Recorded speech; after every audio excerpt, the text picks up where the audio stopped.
Bismillahirrahmanirrahim. Assalamualaikum warahmatullahi wabarakatuh. Waalaikumsalam warahmatullahi wabarakatuh. Bismillahirrahmanirrahim. Wa bihi nasta'in wa la umuri dunya waddin. Wassalatu wassalamu ala asrofil anbiya'i wal mursalin sayyidina wa maulana Muhammadin wa ala alihi wa sahbihi ajmain, amma ba'du. Hadratul muhtaramin yang kami hormati, Bapak Profesor Dr. Andes Mahmud Musta'in MSc PhD. Pada kesempatan kali ini akan jadi pengisi kajian kita dengan kajian kitab Hidayatul Azkiya. Yang kami hormati Ketua Takmir Masjid Manarul Ilmi, Bapak Muhammad Wasyuri, beserta seluruh jajaran Takmir Masjid, dan tak lupa jamaah sekalian, jamaah Masjid Manarul Ilmi ITS yang berbahagia. Syukur alhamdulillah di pagi hari ini kita melaksanakan kegiatan rutin kita dengan keadaan sehat walafiat. Salawat serta salam tetap tercurahkan kepada Nabi Muhammad SAW. Karena berkat beliaulah kita dapat membedakan mana yang hak dan mana yang batil. Jamaah sekalian, pada pagi hari ini insya Allah kajian akan mengkaji kitab Hidayatul Azkiya yang akan disampaikan langsung oleh beliau Bapak Mahmud Musta'in.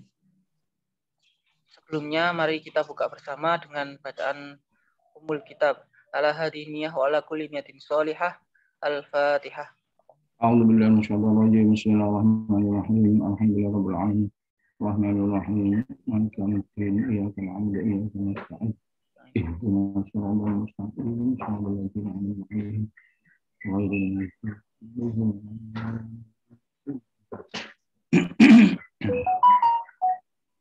Baik, terima kasih kami sampaikan. Untuk selanjutnya kami persilahkan kepada beliau Profesor Mahmud Musta'in untuk memulai kajiannya.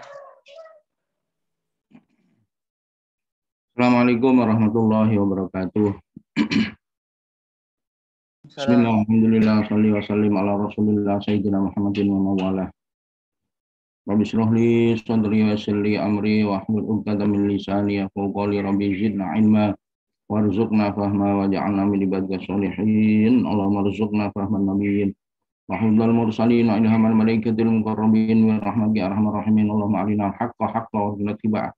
Allahumma arinal batila batila wa astina bihi. Allahumma ja'alna wa waladana wa dhurriyyatana wa talamidana min ahlil ilmi wa ahli khair wa la taj'alna wa iyyahum min ahli syarri wa dhair.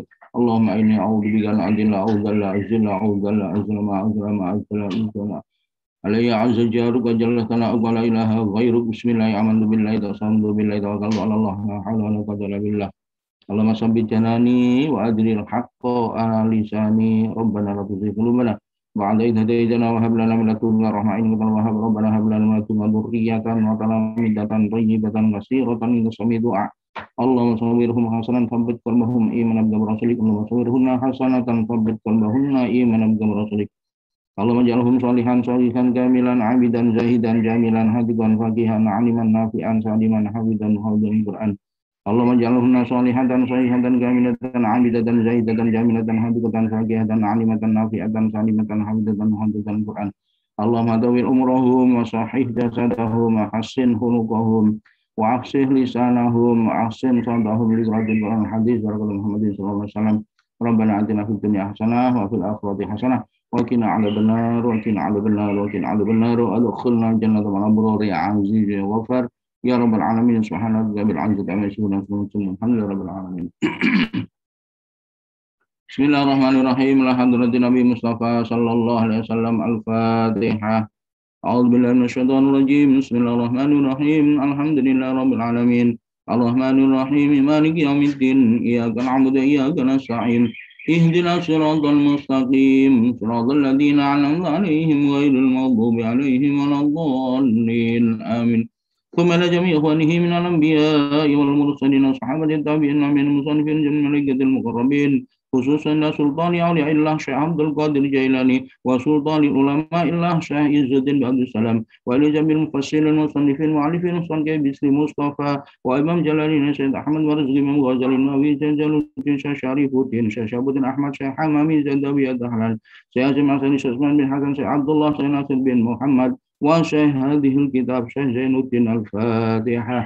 أعوذ بالله من الشيطان الرجيم بسم الله الرحمن الرحيم الحمد لله رب العالمين الرحمن الرحيم مالك يوم الدين إياك نعبد وإياك نستعين اهدنا الصراط المستقيم صراط الذين أنعمت عليهم غير المغضوب عليهم ولا الضالين رب اغفر لي ولوالدي وللمؤمنين آمين ثم إلى جميع أولياء الله خصوصا سنن إتساع لله بيد البلدة خصوصا سنن أنبل وإلى جميع أهل القبور من المسلمين والمسلمات والمؤمنين من المشارق الأرض ومغاربها وريا بحر أوصان آبائنا وأمهاتنا وأجدادنا جداتنا وأصحابنا مشايخنا ولجميع أهلنا خصوصا مؤسسين أحضار العلماء ومؤسسي داعش الفاتحة أعوذ بالله من الشيطان الرجيم بسم الله الرحمن الرحيم الحمد لله رب العالمين الرحمن الرحيم مالك يوم الدين إياك نعبد وإياك نستعين اهدنا الصراط المستقيم صراط الذين أنعمت عليهم غير المغضوب عليهم ولا الضالين آمين ثم لجميع قلوبنا وقلوب أهلنا وقلوب صحابتنا وقلوب من الذين يتعلقون لحاجاتنا والذين قرأنا مؤل الآخر وأهلهم وذريتهم وفروعهم وأصولهم لله لهم الفاتحة أعوذ بالله من الشيطان الرجيم بسم الله الرحمن الرحيم الحمد لله رب العالمين الرحمن الرحيم مالك يوم الدين إياك نعبد وإياك نستعين اهدنا الصراط المستقيم صراط الذين أنعمت عليهم غير المغضوب عليهم ولا الضالين آمين ثم خصوصا لتحصيل مقاصد الدنيا مقاصد الآخرة خصوصا لجمعيتنا هذا الفاتحة أعوذ بالله من الشيطان الرجيم بسم الله الرحمن الرحيم الحمد لله رب العالمين الرحمن الرحيم مالك يوم الدين إياك نعبد وإياك نستعين اهدنا الصراط المستقيم صراط الذين أنعمت عليهم غير المغضوب عليهم ولا الضالين آمين ثم خصوصا لدفع كورونا الفاتحة أعوذ بالله من الشيطان الرجيم بسم الله الرحمن الرحيم الحمد لله رب العالمين الرحمن الرحيم مالك يوم الدين إياك نعبد وإياك نستعين اهدنا الصراط المستقيم صراط الذين أنعمت عليهم غير المغضوب عليهم ولا الضالين رب اغفر لي ولوالدي وللمؤمنين آمين بسم الله الرحمن الرحيم قال الله تعالى في كتابه الكريم بسم الله الرحمن الرحيم اتق الله خير Ya ayyuhalladzina amanu taqullaha haqqa tuqatih wa la tamutunna illa wa antum muslimun. Para hadirin, hadirat, mustami'in, mustami'at, mari kita selalu bersyukur kepada Allah SWT, juga banyak memperbanyak sholawat dan juga meningkatkan takwa kita kepada Allah SWT dengan sungguh-sungguh. Pada kesempatan ini mari kita teruskan kajian kitab kita yaitu kitab Hidayatul Adqiya yang Musannafi ditulis oleh Syekh Zainuddin yang terakhir kita tadi tawasul. Kita sudah pada bagian akhir dari wasiat beliau, yaitu 9 wasiat tentang terakhir itu menjaga waktu, mengefektifkan usia kita melalui waktu ini loh, supaya lebih efektif dan berdaya guna tinggi. Jadi menghasilkan sesuatu yang berkualitas.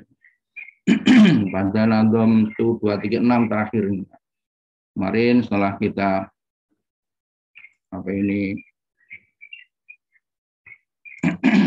bagian akhir kemarin itu fala raqatani minas sholati lailatin kanzun bidaril khuldi adwama an bahla.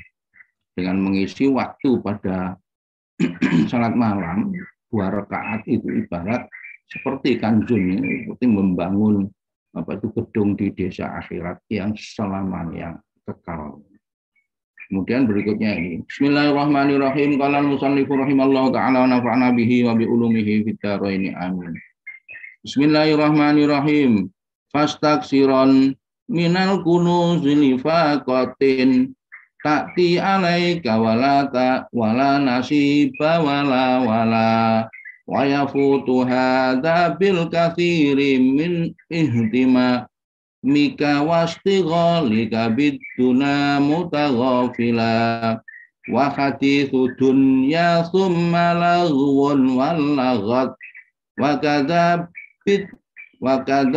bid'a bil jawarihi wamtala wa yu'inu tajdidul wudu'i wa dzikruka qabla al-ghurubi musabbihan mustaqbila wa ibadatun bainal isya'i wa maghribi tarkun kalaman ba'da dzalika ghafila wadzib ala hadza baqiyata umrika waksur lil amalil wajahid tuqbala.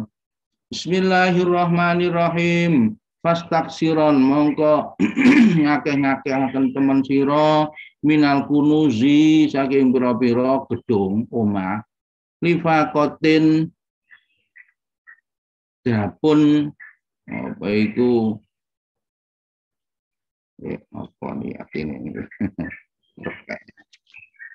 lifakotin krono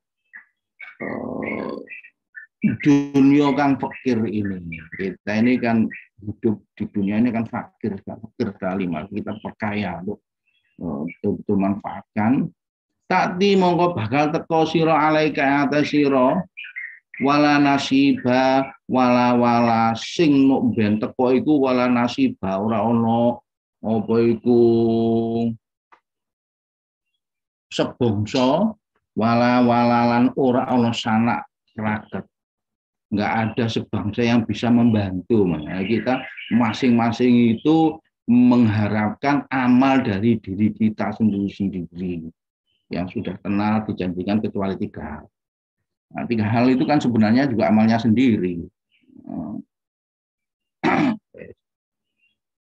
Apa sih 3 hal itu kita ingatkan itu ya jariah, apa itu ilmu yang manfaat, anak yang soleh.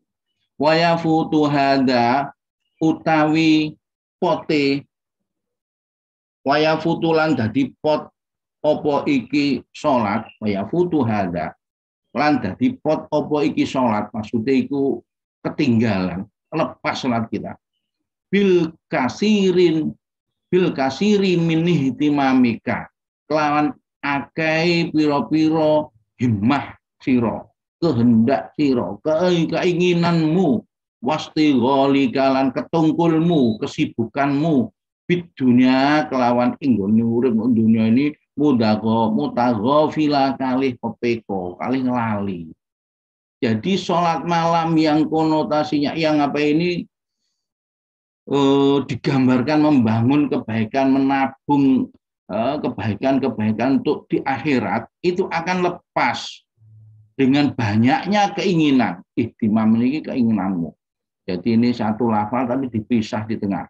Minih tima mika wasti golika ya boleh. Syair itu kan menang gitu ya. Syair itu kuasa di atas nahu. Nahu itu bisa dilabrak dengan dururoti syair. Ini wis kehendake syair nahu itu dikalahkan. Ya seperti ini medot lafal beringki mestinya tajwid gak oleh ini. Tapi ini urusan syair. Yes, oleh hai. Wa yafutu hadza bil katsiri min ihtima. Mika wasti ghalika biduna mutaghafila. Saya ingat yang khas itu. Sokhi samir wala tazal dakiral mau tifanisianuhu misalnya kafirin yang tulisan itu nanti itu pedotan saya tak eling-eling pedot itu dikrul mau ti mau ini pedot baru ti diteruskan di setengah bait berikutnya itu contohnya. Jadi kita akan kehilangan kesempatan emas kita untuk sholat malam apabila kita terlalu banyak keinginan, banyak kesibukan di dunia yang melupakan. Ini bisa tidak hanya melupakan. Pepeko itu sengaja di apa ya, dilalekno gitu, dimenangno kepentingan kesibukan dunia. Para hadirin, hadirat muslimin muslimah, kita harus bisa membedakan antara kebutuhan dengan keinginan. Ihtimam niku keinginan. Kalau kita mengikuti keinginan ya gak wis. Hatta zurtumul maqabir gitu. Alhaakumut takasur, rusak temen wong sing akeh-akehan terus, akeh-akehan terus. Hatta zurtumul maqabir, sampai bisa mandek pengen ngakeh-ngakehnya dunia itu nek wis mlebu kuburan. Sampai ada kaidah itu loh, wong ini nuruti keinginan. Materi yang ada di dunia ini kurang, hanya untuk keinginannya orang satu saja. Kurang keinginan gitu. Uang pengen wis nguasai ya, nih apa niku keinginan menguasai dunia, bisa nguasai Surabaya, nguasai Jawa Timur, bisa nguasai Jawa Timur, nguasai Indonesia, nguasai dunia, iso nguasai dunia, pengen cepet-cepetan di sini Mars kono. Padahal kalau kita pikir alami Gusti Allah sing syahadah ini kan kecil sekali tuh. Kuat-kuatnya awak paling berkutat di tata surya kita. Iso banter no Pluto kono walah top. Padahal tata surya itu bagian kecil dari gugus kita, galaksi. Sing galaksi itu isinya tata surya haragadak. Nah, kalau kita bisa menguasai galaksi, galaksi itu bagian kecil dari gugus Andromeda. Nah, kalau kita bisa menguasai Andromeda, kita pengen tahu batasnya alam, orang nggak iso. Sampai jangankan indera kita, apa ini mata kita, telinga kita, nggak iso. Saintifik aja nggak iso, ilmu itu nggak iso. Tapi terakhir saya pernah baca bahwa sinar yang datangnya dari luar gugus kita itu sudah bisa ditangkap. Yombu para materi di luar sinar sih, para ini di luar karakter gugus kita itu, masya Allah, apa ini di luar Andromeda, itu miliaran bintang, miliaran tata surya itu isinya. Lah dia nuruti keinginan nih lo, paling bisa menguasai bumi sing sak titik tak itu titik wong ibarat kalau ada itu loh, ini omah sing omahku genteng biyen mburi pawon niku. Porane gentengnya bolong. Nek jam 12 malam kan, jam 12 siang kan apa ini berkas sinar itu kan cerot ke bawah. Nah, kalau kita lihat dengan kasat mata saja, itu ada pasti banyak titik-titik partikel udara yang kelihatan. Itu loh kata ilmu saintis. Kalau kita melihat dunia, apabila kita bisa keluar di Andromeda, itu melihat dunia itu seperti titik-titik di berkas sinar tadi itu kegedean, Mas Yan. Lu ngono geroyoan enggak sedang sadar karena eman gitu loh. Nah, jadi nek nuruti monggo, kita itu kalau nuruti keinginan gak wis-wis. Sing enak itu ya percaya pangeran, kita punya kebutuhan. Kebutuhan ini pasti dilengkapi Gusti Allah. Ya wis. Keinginan ini diterapkan sing normal-normal saja, sing apa ini, sing taroji bukan tamani. Taroji itu kehendak yang logik, yang terjangkau. Nah, tamani itu gak terjangkau, itu aja sampai kita merambah ke sesuatu yang gak terjangkau, gak rasional gitu. Jadi misalnya punya keinginan, aku pengen umroh, aku pengen haji, lah itu normal. Nah, aku pengen munggah bulan gitu loh. Ya, Masya Allah. Itulah. Kalau kita menyadari begitu, wah enak urip ini enteng. Kemudian urutannya mesti golika. Nek wis kita bisa membatasi, kita tidak terlalu meletakkan keinginan yang jauh, sudah barang tentu kesibukan kita ini juga terbatas. Juga kita bisa membatasi. Orang kabeh dilakoni, kabeh dia entek energi kita dan enggak efektif di dunia. Nah, ini kan sebenarnya kan kembali ke topik kita. Nasihat terakhir ini kan menghemat waktu, menasarufkan waktu yang sangat terbatas. Bapak Ibu yang saya hormati, kita itu kan hidup dalam dimensi waktu ini kan dipaksa gitu ya. Dipaksa mengikuti perjalanan waktu yang rigid. Gak iso luwih pelan, gak iso luwih cepet, apa maneh mundur. Kok iso?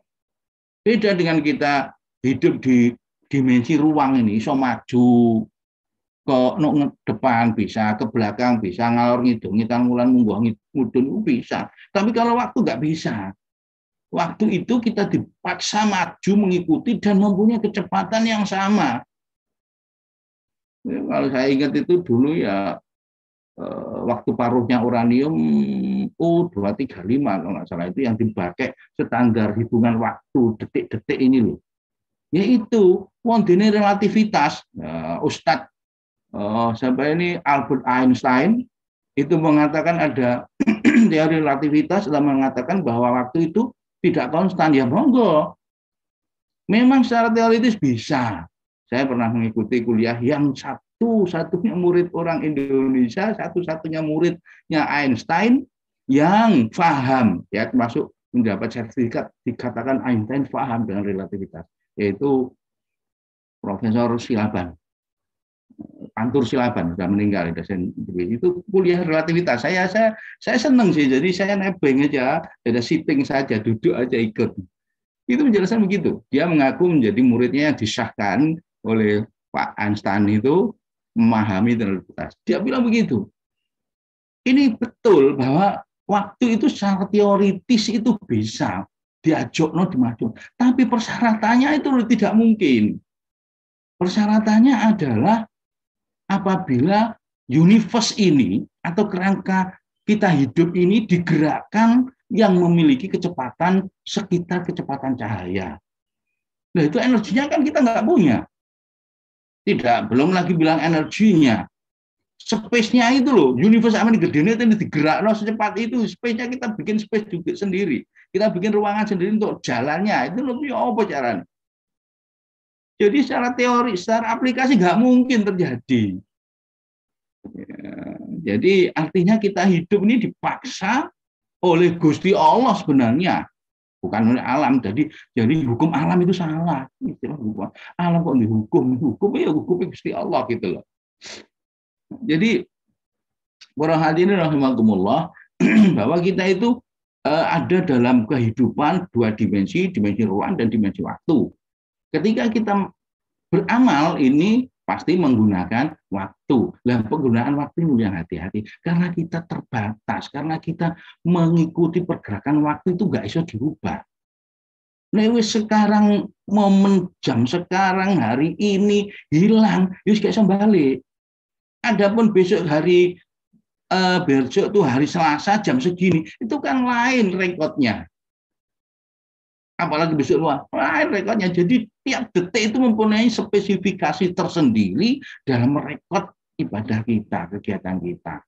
Loh ini loh, mari kita atur, mari kita hati-hati, mari kita pikirkan begitu sehingga bagaimana kita menasarufkan waktu itu bisa hemat betul, bisa efektif betul, bisa apa itu ultimate. Nah, istilahnya itu nggak ada yang bisa melebihi kalau gitu. Ultimate itu paling tinggi ya. Wes. Jadi diwasiati kalau Syekh Zainuddin entei kesempatan nggak bangun itu loh karena ini. Karena kita disibukkan. Lah kenapa kita disibukkan? Karena perhatian kita beda.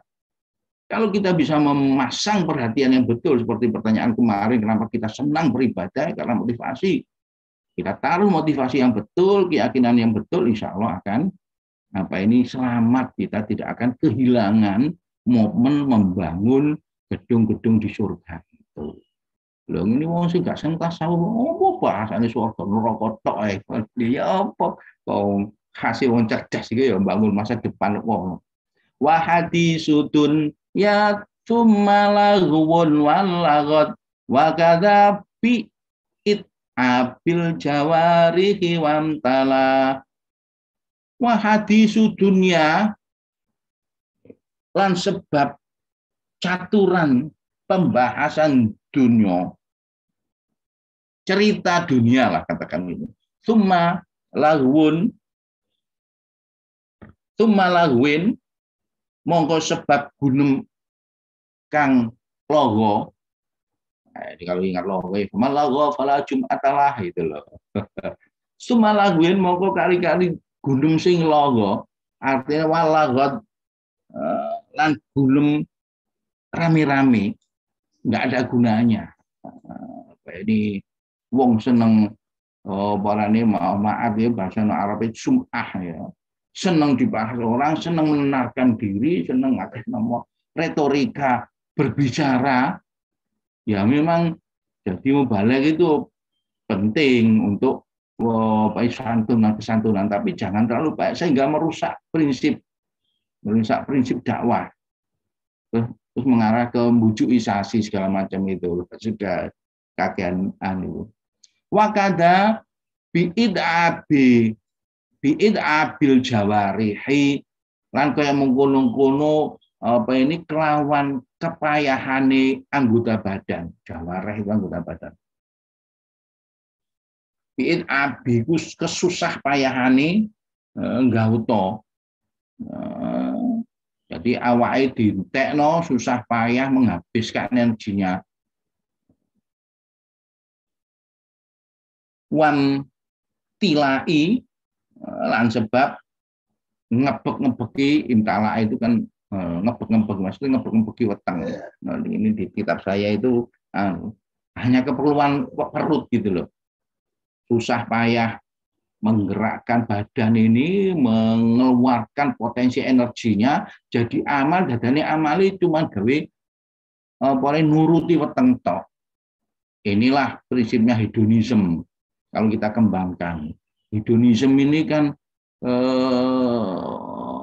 punjernya itu kan karena nggak percaya Tuhan, nggak percaya kalau setelah hidup ini ada kehidupan lagi yang nanti itu harus mempertanggungjawabkan amalan perbuatan di dunia itu sebenarnya, sehingga mereka mempunyai prinsip bahwa wong urip gak kan mau sedina sepisan tok, mari ngono kan mati jadi lemah itu. Sing mati nunggone laut ya mati dipangan iwak. Sing mati diobong, mati kobong ya mati dadi latu, kan hilang. Karena nggak percaya ada kehidupan setelah mati, nggak ada. Jadi pemahamannya karena hidup itu hanya sekali, kenapa kita harus buat susah-susah? Kita harus manfaatkan dengan senang-senang. Nah, itu hedonisme itu. Wes gak mikir kok akhirat omong gak ono. Ini persis yang ditanyakan supervisor saya. Ketika saya tanya, apa sih tujuan hidup sampean kayak gitu. Bareng-bareng teknologi lapangan, survei, ngomong penelitian terus kan bosan ya. Aku nyeletuk ngomong what is actually your purpose of life, kayak gitu kan. Oh, posisi sebenarnya tujuan uripmu gitu kan. Jadi jawabnya itu saya ingin ikut kontribusi memperbaiki dunia meskipun satu titik kecil, dia bilang gitu. Oh, aku kesempatan tanya karena aku nggak peduli supervisor. Oh, ngonoku menurut aku ya terlalu kecil, cetak itu. That is too trivial, aku bilang gitu. Terlalu kecil itu bagi saya. Terus saya mau apa? Gitu. Ya pada hakikatnya memang iya, kita di dunia ini berbuat sesuatu untuk memperbaiki dunia. Tapi niatnya jangan hanya itu. Kita itu membangun istana di kehidupan di surga, saya bilang gitu. Terus dia tuh meneruskan pembicaraan yang tak terduga sama sekali oleh saya. Dia menjawab begini, iya kamu enak, punya keyakinan. Setelah mati akan ada hidupan, gitu. Dia gitu. Dan saya nggak punya keyakinan seperti itu. Ya coba kami saya tugaskan untuk mencari, ya apa bisanya aku yakin gitu. Ya apa itu referencing iso membuat logika ini mengatakan mari mati itu terus urip mana gitu. Saya digitukan, wah ini nggak mudah gitu. Give me time around awake ya bilang gitu. Kasih waktu saya sekitar 1 minggu ya bilang gitu lah. Wah, ini saya komunikasi termasuk takkan langitan bareng komunikasi waktu itu. Terus coba takon tentang mimpi. Opo nani prinsip mimpi kuwi opo? Mimpi itu kan hakikatnya kan alam luar, alam lain lah ya. Di luar alam kita dibuat oleh Gusti Allah bisa menjamak alam lain. Mimpi itu. Oke, saya tanyakan. Mimpi itu setahu saya cara kesehatan sisa energi yang belum terilis di badan tapi kesadarannya sudah tidur. Nah, sisa energinya itulah bergerak gitu. Kan terkadang ono wong oporane mati sing durung suwe, sisa energi secara fisik kadang tangan aja gerak. Lah iki sajane energi sisa energi, tapi itu untuk fisik, untuk gerakan sisa energi yang ada yang dikonversi pada gerakan fisik. Nah, ini yang dia maksudkan sisa energi yang terkumpul di logika katanya. Ketika sudah tidak sadar, kemudian berjalan sendiri, lah itulah membangun sebuah dream. Oh ini jawabannya. Oh ini kan referensinya kedokteran gitu loh. Terus wah ini akhirnya ya mohon maaf itu sudah akhir-akhir ini saya sampai pulang belum bisa menemukan. Sampai saya di Indonesia saya coba cari-cari ya memang hidayah tidak mudah. Nah, setelah 1-2 hari sebelum pulang itu saya sampaikan ide itu. Mohon maaf saya sampai sekarang belum berhasil memberikan keyakinan itu. Saya tetap usahakan nanti saya bisa komunikasi begitu. Terus ini saja sebagai bekal sampai senggang-senggang atau gak senggang tak saya belikan Hollywood Quran yang gede itu. Bukan itu saya titip ini tolong dibaca. Dia itu pernah mengatakan ini ya nggak beda jauh dengan buku-buku yang lain, dia bilang gitu. Iya kamu mengatakan satu beda waktu mau ngomong ini tidak di saat mau pulang itu tidak. Kita membaca semua buku itu sama tulisannya orang, dia bilang gitu ya apa aja nggak yakin dengan adanya ketuhanan nggak mengenai Rasul ya mengenai hidayah. Nah itulah satu sekelumit cerita apa rasa yang saya pernah dialog, saya pernah rasakan hidup seperti itu ngomong di barat. Wes. Jadi ketika kita nuruti ya sumbernya ihtimami kan perhatian kita yang terlalu banyak di antaranya ya nuruti cita-cita dunia terus oporane gunung-gunung yang kurang bagus sampai memayahkan apa ini badan kita habis. Artinya kita ini hidup itu habis yang diberikan 4 kepercayaan oleh Allah. 1 umur, 2 jasad fisik.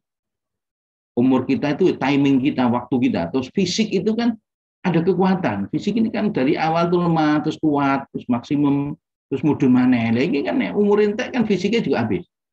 Kemudian ilmu, dan terakhir adalah mal. 4 macam nanti harus kita pertanggungjawabkan. Nah, kalau kita mengikuti keinginan ini, waktu wis entek, umur produktif wis terlewati, nggak mungkin balik, nyesal kita.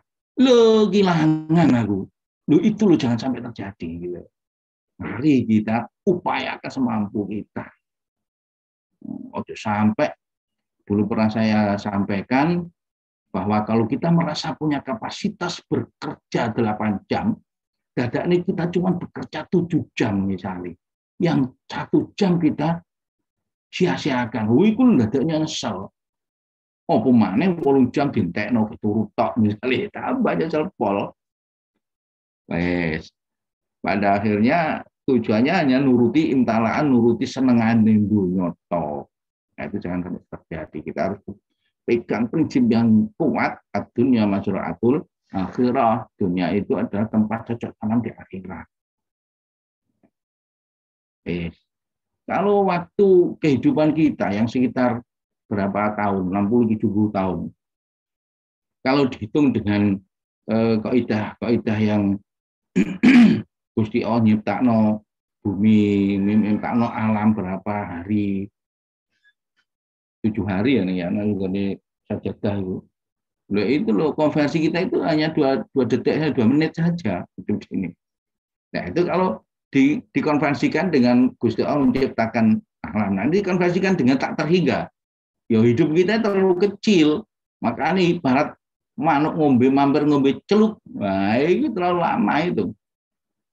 Nah ini Gusti Allah kan iso ae waktu 1 detik itu loh diwolor menjadi triliunan tahun ya iso ae. Meskipun 1 detik kalau diberhentikan oleh Allah dalam tes ini, tapi yang lain dijalankan. Kan bisa tak terhingga kan 1 detik itu. Makanya 1 detik itu kalau diisi keikhlasan yang murni, bisa menjadi mengakibatkan hal yang besar sekali. Meskipun pelacur itu hanya punya amal yang ikhlas, itu hanya berapa menit paling nilainya. Nah, itu ternyata diisi kualitas yang bagus bisa menghasilkan yang tak terhingga.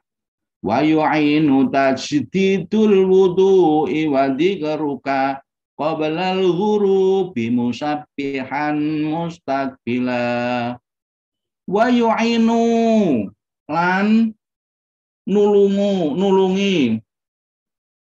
Apa sing nulungi rakaataini salat malam iku tasdidul wudu'i wa tasdidul lan nulungi ing tahajud.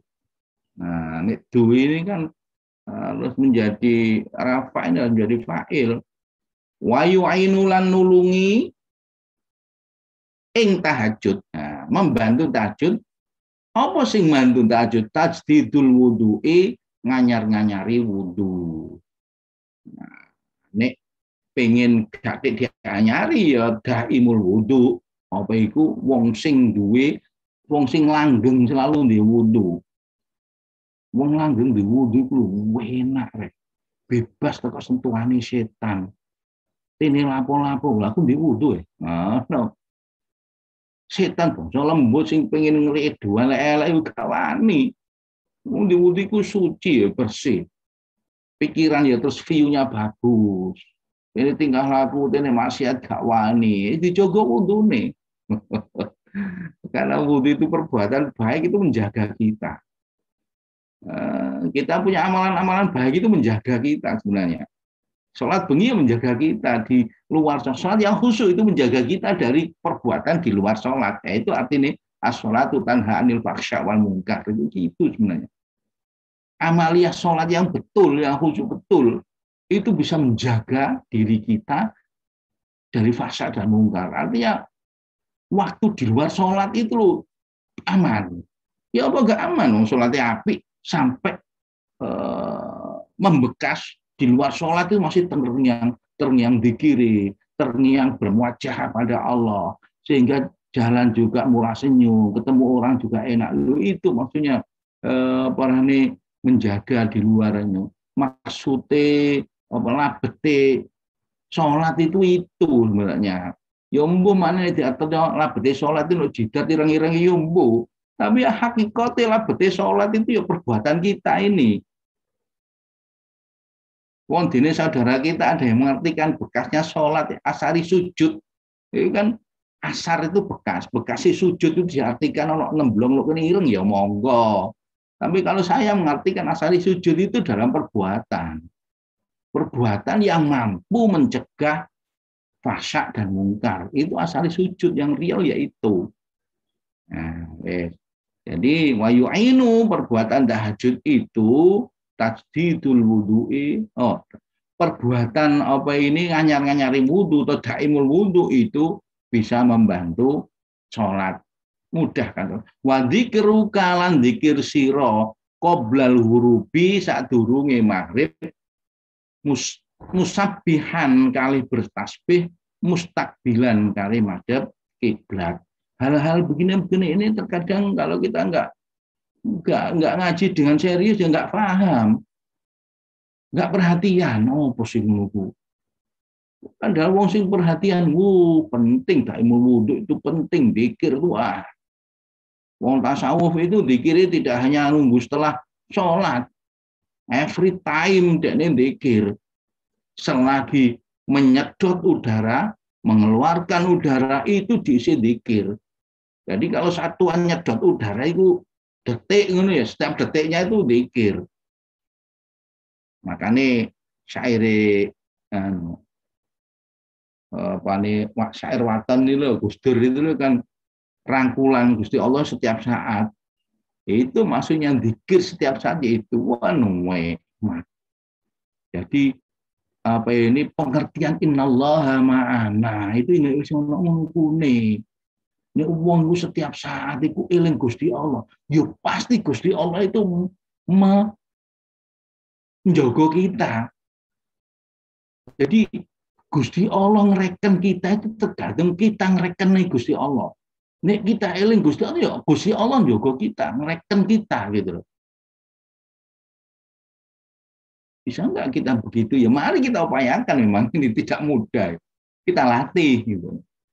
Wong iku nek kok dikit terus ayem uripe rek. Wong iku lek iso ngono, wong iku sibuk kaya apa iki kalem, tenang, santai. Gitu. Bisa ya enggak, tidak mudah, ini perlu dilatih gitu ya. Terutama qabla lurubi. Sadurunge apalagi maghrib, kok aja sampai gak dikir. Wong Jawa iku lho wayahe Sandi Allah. Tutup lawange, cenderone, sampai ono setan keliaran mlebu omah. Kan sebenarnya ya gini-ginian. Kalau Sandi Allah, apa Sandi Allah itu? Jadi dari kecil saya kalau sudah menjelang maghrib itu, bapak saya, ibu saya itu kabeh apa rene sing duwe kewajiban nang masjid, senam budal nang masjid iki omah ditutupi nang jero omah zikir. Apa sing jelas itu mengamankan diri. Sebab apa ya, waktu-waktu itu waktu-waktu rentan ya. Di sini dijelaskan musabihan dengan bertasbih, mustakbilan madhep kiblat. Tuh ini loh, kan fadilah-fadilah ini kalau kita ikuti, kalau kita lakukan, debu itu kalau kita kumpulkan terus akhirnya sudah di gunung. Tapi ini kita tidak pernah care, tidak pernah perhatian terhadap kerikil debu. Ya nggak dapat apa-apa. Contohnya gitu, Rek. Meskipun kata itu kerikil debu saja. Nek belajar ngadep kiblat, itu kan saya ngadep kiblat kalau nggak ngadep kiblat. Cara logika apa bedanya? Pokoknya konsentrasi tau. Belajar oleh akeh pokoknya iso memahami, tapi nek mengikuti ini pasti ada hikmahnya. Madhep kiblat itu pasti ada hikmah. Kita konsentrasikan bahwa kita minimal mengingatkan kita bahwa kita belajar itu lillahi ta'ala. Minimal itu logikanya. Hakikate kelebihan madhep kiblat itu apa? Wallahu alam yang tahu. Gitu. Wa ibadatun bainal isya'i wa maghribi tarkun kalaman ba'da dzalika ghafila. Wa ibadatun utawi ibadah lan ibadah bainal isya'i antarane isya wal maghribi lan maghrib itu ayo diisi ibadah. Maksudnya gitu. Jadi apa sih itu, waktunya kan sempit itu. Kalau saya ya mohon doa saja. Saya sebenarnya kalau tidak ada COVID ini ya, membiasakan diri maghrib sampai isya itu di masjid. Saya menikmati. Sak berangkatan itu oleh jamaah luru, bayang maghrib isya.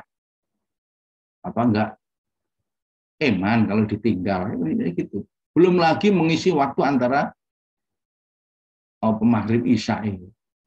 Ya diisi apa sih iso? Nek iso ya tarkun kalaman, meninggalkan gunem dengan orang lain. Saya ada ya, guru-guru kita, family kita, mbah-mbah kita yang mengamalkan nggak ngomong antara maghrib isya itu diisi takarrub mengguni Gusti Allah, madhep kadang netep mengguni imaman, ijak lungguh sila mengguni imaman. Kata wong sing aran iku wiritane dawa temen. Sampai adzan sampai qomat maneh. Ada itu punya saya family ya itu. Jadi eman banget kalau kita melepaskan waktu itu. Wong ya sebenarnya itu waktu itu kan biasa toh.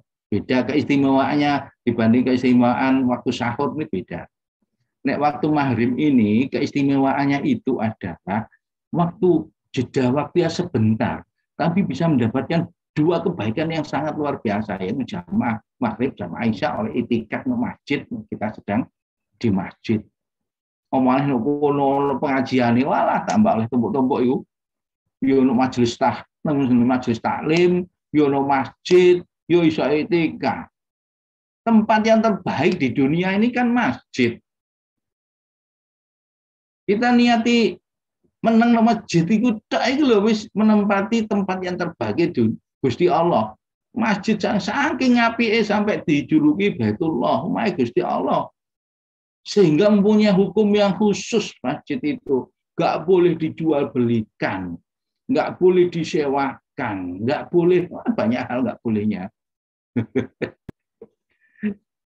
Spesifik masjid itu.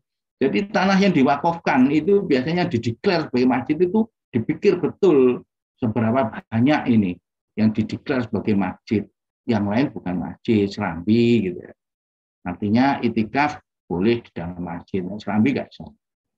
Nah ya apa wong kali jamaah salat Jumat ketinggalan gak iso mlebu ruangan masjid. No emper itu salat apa itu? Masa salat itikaf di emperan di halaman? Nggak bisa, itu buku. Masa tahiyatul masjid maksud saya. Masa salat tahiyatul masjid di emper nggak boleh, nggak bisa. Ya salat apa? Salat ba'diyah, qobliyah kan bisa loh. Salat mana? Salat syukrul wudhu kan boleh saja. Gak oleh itu. Salat apa? Salat mutlak sunat. Ya nggak pirang-pirang. Jadi menempatkan niat ini loh. So, jadi monggo kita kalau sudah pernah mendapatkan, kalau mendengar informasi keistimewaannya Bainal Maghrib Aisyah ini disarankan oleh Syekh Zainuddin Al-Marabari. Tarkun kalaman ba'da dzalika ghafila. Nek wis omongan. Nah, tapi ini ya saya perhatikan.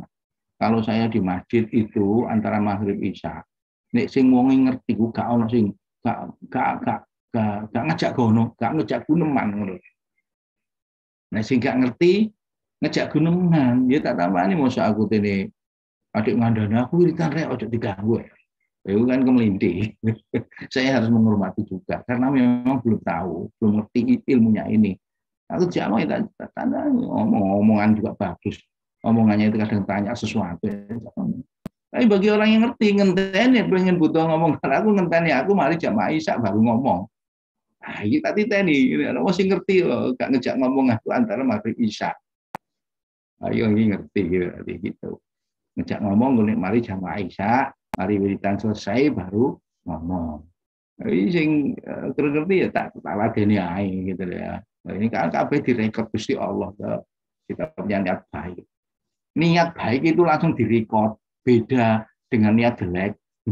Niat baik itu langsung dicatat ini kebaikan gitu. Niat jelek borong. Niat jelek itu tidak direkod kejelekan. Nah ini kalau malaikat raqib nih, malaikat atid nyatet kejelekan. Apa teman? Wong wis dilakoni jelek iki lho ditulis kalau malaikat atid itu jeka oleh kalau malaikat raqib. Ojo langsung ditulis kejelekan. Durung karo wong kono 8 jam dekne istighfar kan iso ilang. Ngono. Saking murah Gusti Allah iku lho. Merekod saja itu dibedakan. Backgroundnya membedakan kan karena Rahman Rahim Gusti Allah. Nek misalnya gak Rahman Rahim no, elek langsung tulis apik ya tulis apik ditulis ya elek ikut langsung ditulis kan gitu tuh.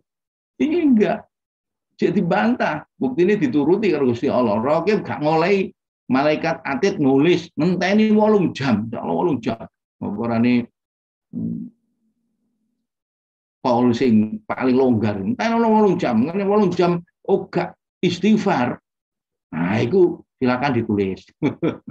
Engko nek 8 jam ae gak istighfar, dadane setelah 8 jam itu nglakoni keapian terhapus. Wat bi sayyatal hasanata iku lho tampuha. Lho ono kaidah ngono to.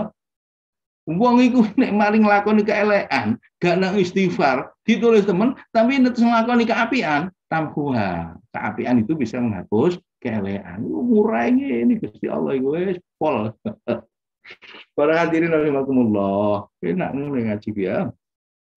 Jadi terus konsekuensinya terus ghafilan lali terus. Wajib ala hada baqiyata umrika waksur li amalin wajahid tukbala. Wajib nekanono sira napa artine wajib ya. Netepono Nadifah. Netepi. Wadifah ya. Wadifah bukan nadifah. Wadifah. Wadif ini menetepi. Istiqomahin. Ala hada yang atas iki. Ala hada bagiyata umrika. Ing atas ikilah sekarine umur siro. Waksur lan ring keso siro li amalin maring angen-angen. Wajahid nek pakai ain itu perbuatan, nek pakai hamzah itu angen-angen. Wajahid dan nemen-nemen sira tubala yo nek kene gak tubala nek kita iki tanbula. Wajahid lan nemen-nemen sira tanbula mongko iki dadi pagabati wong mulya.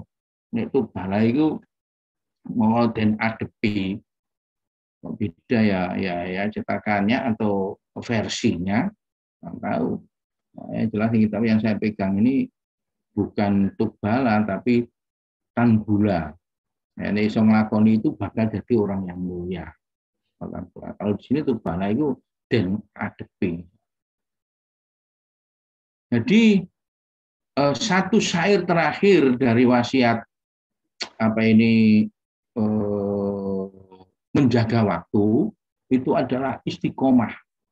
Nanti piu netepono sira waktu sisa umur kita itu loh kita manfaatkan betul, kita istiqomahkan betul dengan kebaikan dan jangan banyak-banyak berhalusinasi. Amal itu angan-angan yang mengarah pada tamani, yang mengarah pada keinginan yang tak mungkin. Terus malah muncul itu mindah nio begitu. Terus dibarengi dengan wajahid bersungguh-sungguhlah untuk mencapai apa ini kalau di tempat saya tambula ini kemuliaan. Bapak dan Ibu yang saya hormati, saya kira belum perlu meneruskan sekarang untuk ini seperti tadkirah itu peringatan, seperti ringkasan gitu atau catatan akhir gitu.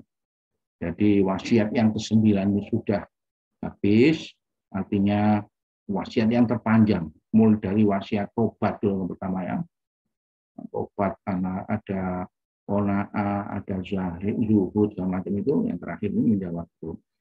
Bapak Ibu yang saya hormati, inilah yang hari ini kita bisa bahas. Mudah-mudahan apa yang kita bahas mendatangkan manfaat. Allahumma amin.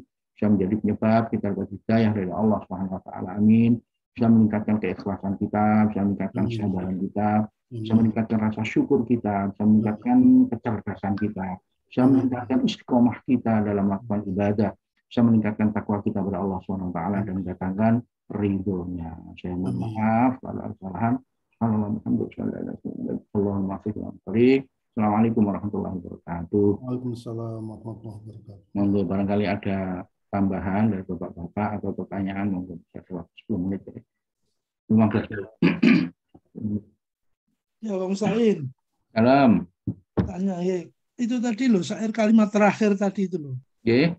Apa rasanya kok betul yang tukbala ya?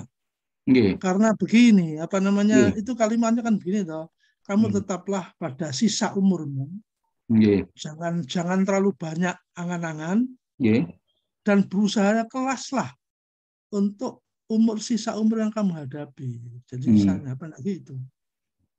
Mungkin saja.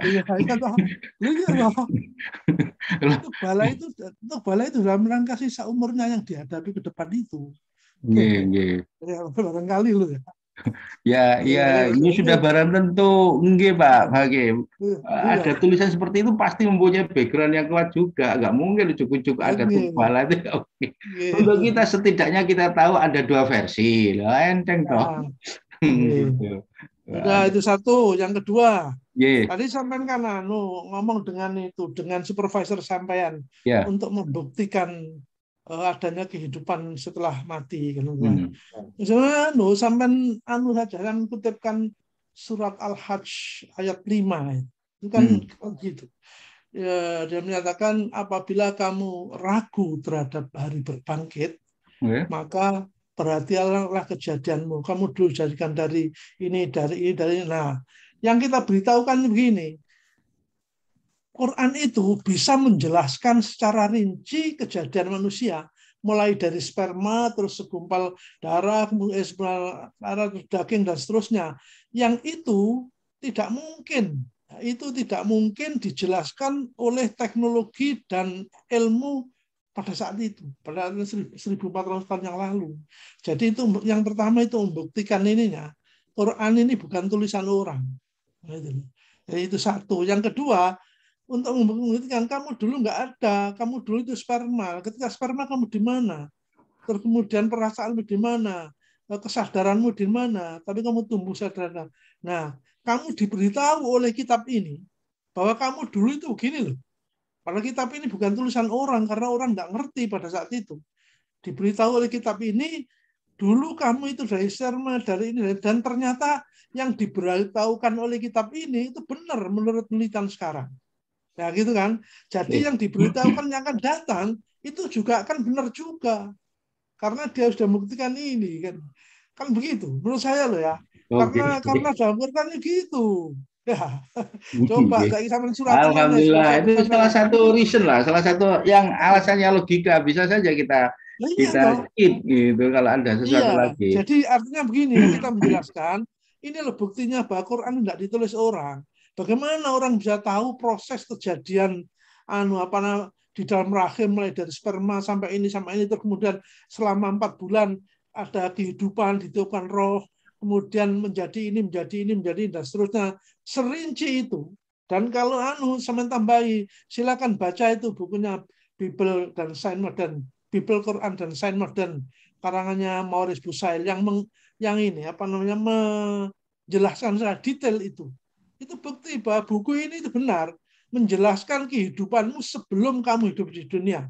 Nah, sekarang buku ini itu menjelaskan kehidupanmu nanti setelah di dunia. Ya, kalau soal kamu tidak percaya, silakan. Tapi ini loh sudah dibuktikan bahwa kehidupanmu itu terbukti benar dari kitab ini. Itu, setidaknya ini referensi tambahan. Terakhir saya kontak beliau itu kan sudah retired, sudah pensiun tuh ya.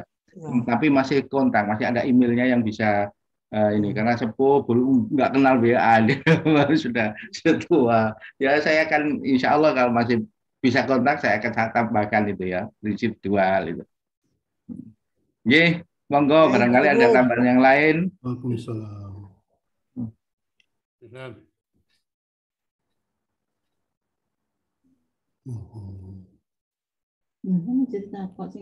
Pak Mustain, tambah nih. Tadi loh masalah tahiyatul masjid yang di Serambi ya. Itu kalau Manarul itu maksudnya emperan itu apakah yang di luar sekarang ada pembatas apa ini polis lain itu atau di Serambi? Saya tadi sudah menduga pasti nanti ada hal ini. Karena banyak yang nggak tahu itu. Kalau misalnya memang setahu saya ruang utama itu yang di utama itu bukan di Serambi gitu kan ya. Nah, tapi ada orang itu yang saya lihat ya di Serambi terus nggak pernah masuk ke ruang utama gitu ya. Dan ada kemungkinan beliaunya juga tahiyatul masjid lah. Ini gimana mendefinisikan itu ya? Apakah boleh takmir itu definisikan sendiri? Monggo Pak takmir nih, Pak Wahidin ada. Supaya nggak salah gitu ya. Mungkin perlu disampaikan supaya paling nggak yang di pagi ini bisa tahu. Terima kasih. Ngatur suwun. Monggo Pak Wahidin. Ini bukan kerambol, ini tenis nih. Takmir, nggih. Ya. Tergantung ini pada waktu membuat Serambi itu kan diniatkan sebagai bagian yang tak terpisahkan dari masjid ya itu bagian dari masjid ya kalau enggak ya yang njobo berarti gak bisa tahiyatul masjid, gak bisa itikaf kudunan jero kabeh gitu. Insya Allah begitu. Artinya pada saat kita melebarkan atau memperluas Serambi itu diniatkan bagian yang tak terpisahkan dari masjid gitu. Monggo insya Allah setahu saya begitu dulu. Ini nanti ada pertanyaan lagi kalau diteruskan itu. Katanya kalau Jumatan itu ada malaikat bawa catatan, terus nanti kalau terlambat bisa ditutup di pintu. Lah pintu nanti pintu gerbang ngarep kono. Apa pintu gerbang pintu TS. Gak usah sulit-sulit dulu. Loh, soalnya waktu di Langitan Pak Mustain, Masjid Langitan kan ada batasnya ya. Setahu saya ada yang di kota ada dikasih tanda gitu. Meskipun masjidnya sudah dilebarkan, tapi dikasih tanda ruang utama tetap gitu. Rasanya begitu. Ya, itu kan langitan ini memang sengaja dibuat masjid khusus yang ada satu saf khusus untuk itikaf. Karena apa? Tidak berani membuat masjid baru karena di situ sudah ada masjidnya orang kampung. Ini nanti menjadi masjid diror. Itu jadi langitan gitu. Khusus membuat satu baris itu khusus baris, itikaf. Dulu satu baris. Saya ketika masjid lama itu satu baris. Saya tahu persis kok. Satu baris ya. Nah, Anda tidak tahu apakah sekarang masjid pondok ini pakai Jumatan atau tidak, saya tidak tahu ini. Ini terus sama Pak Mustahin, ada lagi. Sampai ngomong masjid tidak boleh disewakan. Ya apa masjid itu disewakan kalau pernikahan? Lu enggak kebersihan masjid dunia. Iya. Oleh. Kang membayari kebersihan Pak Wahidin ya. Oh iya. Enggak, maksudnya belikan itu nggak boleh Pak. Karena masjidnya itu loh, tahu saya di Bekirnya itu gitu. Iya. Oke, kembali pada pertanyaannya Pak Mas Yuri, jawabannya Pak Wahidin tadi mengarah boleh karena bagian teras itu bagian dari masjid. Gitu. Arahnya gitu Pak Wahidin ya. Monggo. Kalau saya ya dolek sing aman ae salat liyane tahiyatul masjid ya. Tapi enggak apa-apa. Ya, insyaallah. Nggih. Membangun dulu diniatkan untuk dulu kan awalnya kita nyewa tenda itu kan sampai berapa tahun saya tiap Jumat itu harus nyewa tenda di sebelah selatan.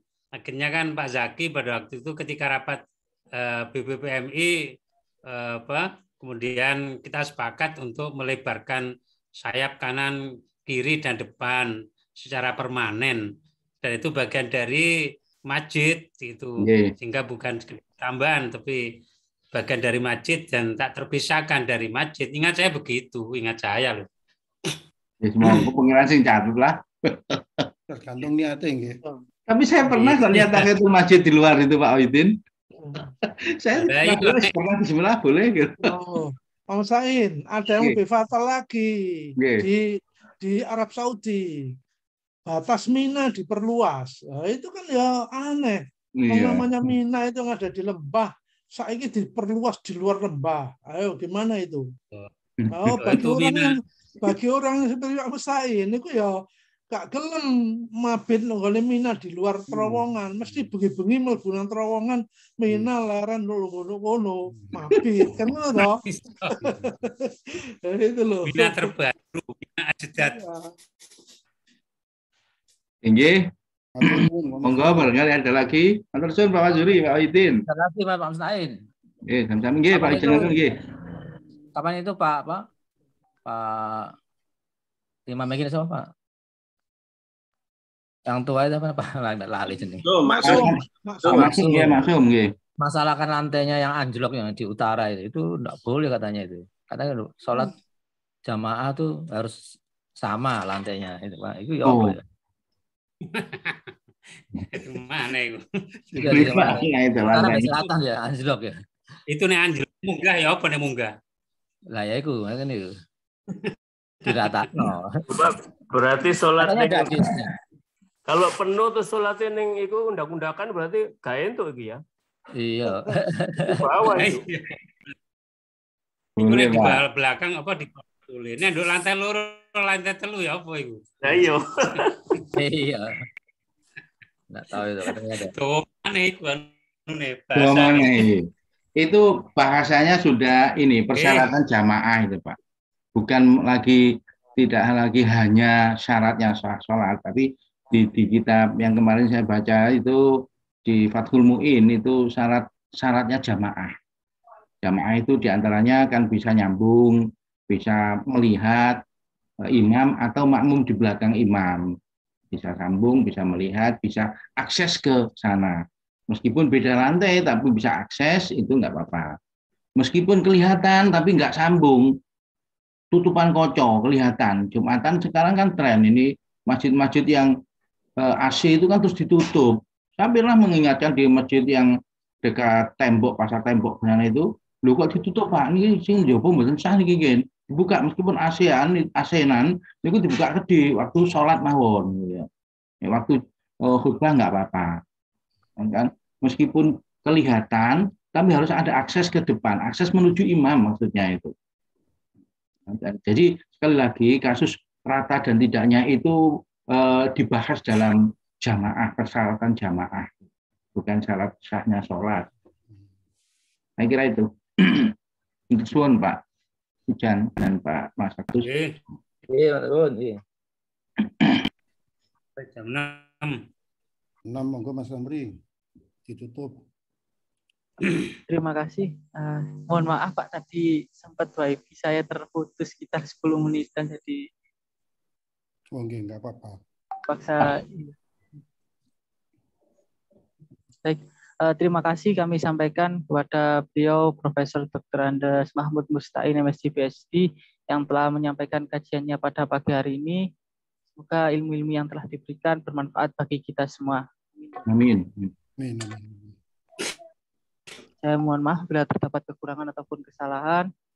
Saya mengingatkan kepada jamaah untuk besok, insya Allah kajian hari Selasa, hari Selasa ke-2. Insya Allah Bapak Profesor Agus Purwanto dengan kajian ayat-ayat semesta.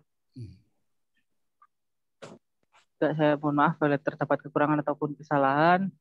Kami akhiri wallahul muwaffiq ila aqwamit thoriq. Wassalamualaikum warahmatullahi wabarakatuh. Waalaikumsalam warahmatullahi wabarakatuh. Matur nuwun Pak Mustain, matur nuwun sangat.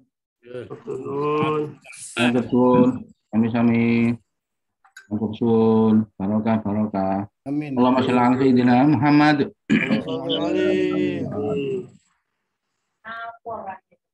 Halo, Sri. Terus.